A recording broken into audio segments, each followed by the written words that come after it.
Hey guys, welcome back to another Skyrim mods video. This video is a handful of new and pretty amazing mods if I'm allowed to put my opinion into that. Some a little more useful than others, though I can't lie about that. But if you find a mod you like, don't forget to endorse that mod out there and maybe leave a like on the video for me finding it for you. And let's dive right in. First mod today, overhauling the Cradlestone Tower. This mod is called Occult Cradlestone Tower. Another addition to the Hag series, transforming the area from just a destroyed Nordic tower that you can find pretty much everywhere around Skyrim to a more unique experience. This mod is pretty straightforward on its goal. Before, you may even mistake this place to be another bandit fort, or maybe you just didn't remember this area at all. But now with the new unique experience that this mod provides, I doubt you'll be forgetting this area anytime soon if you manage to somehow survive encountering this place without preparation. Because like I said, there are a lot more enemies placed around just for you to run into as you ascend the tower. And the worst part is that this mod makes you think that this is a pretty unassuming place until you start to get midway up it. And then after that, everything just pretty much goes dark from there.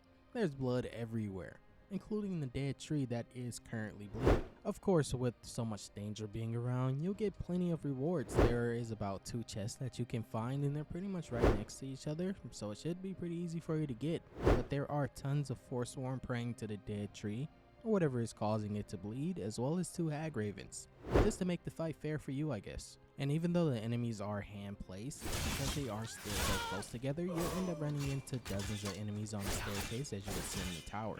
But I mean, that should be pretty fun for you, especially if you have a party with you, and you can just cause a huge massacre and just kill everyone. And the rewards are pretty worth it. On top of all the gear that you get and the experience from killing them if you have experience, you also get tons of loot at the top and a new spell book for you to use. I'm really starting to enjoy this Hag series. I hope he kind of continues it for other forts that I didn't know about. But up next, another unassuming mod that most of you probably don't even realize how useful it is. This mod is called Diverse Woodchopping Blocks. This mod uses Base Object Swapper to distribute over 31 variants of woodchopping blocks around Skyrim. Of course, it isn't placing new ones, it just changes the ones that are already there. And the textures are based on Happy Little Trees, so it does need that mod installed.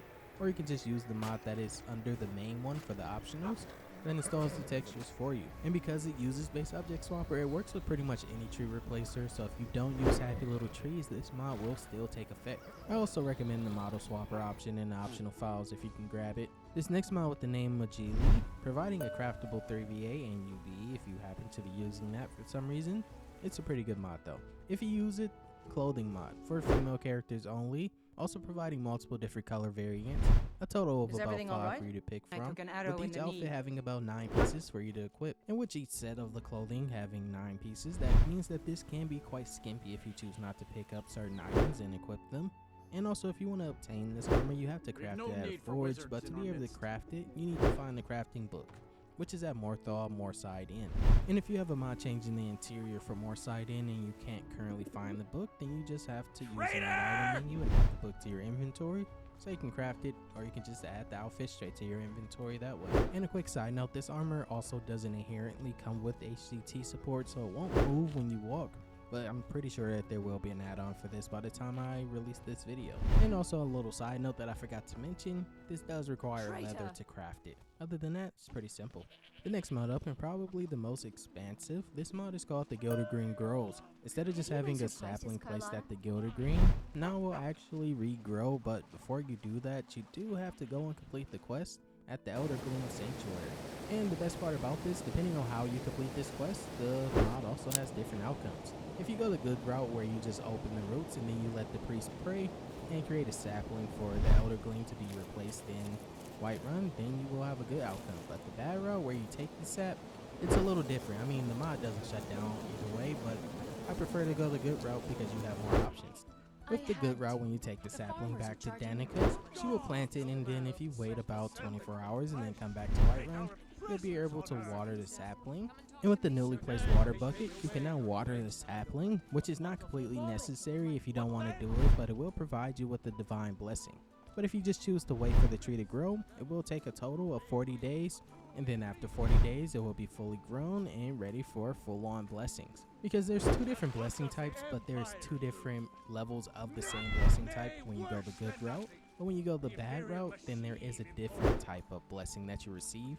I mean, you're not going to get a debuff for doing it, you still get a buff for watering it, but it will only be 5% and it will just be a small health increase. So it gives initiative to go the good route, and Danica also has different dialogues for the good route as well. I thank you. Your deed honors the people of Whiterun.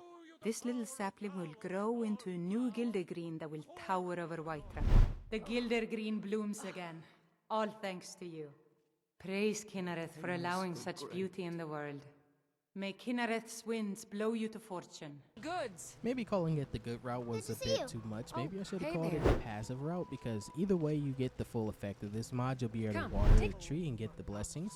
But if you want to take it a step further, I highly recommend the standalone patch, which basically makes it so that the tree will turn pink, and it leaves the Gildergreen Sanctuary tree alone, just so that it can have its own unique appearance. This is definitely a mod that I highly recommend to everyone watching this video, and hence why it took so long to showcase it. But if you guys ended up enjoying this video, or you at least just liked how I showcased the mod, then make sure to leave a like on the video, and if you download the mod, make sure to endorse the mod author. But as of right now, peace and love guys. Hope you guys have a good rest of your weekend.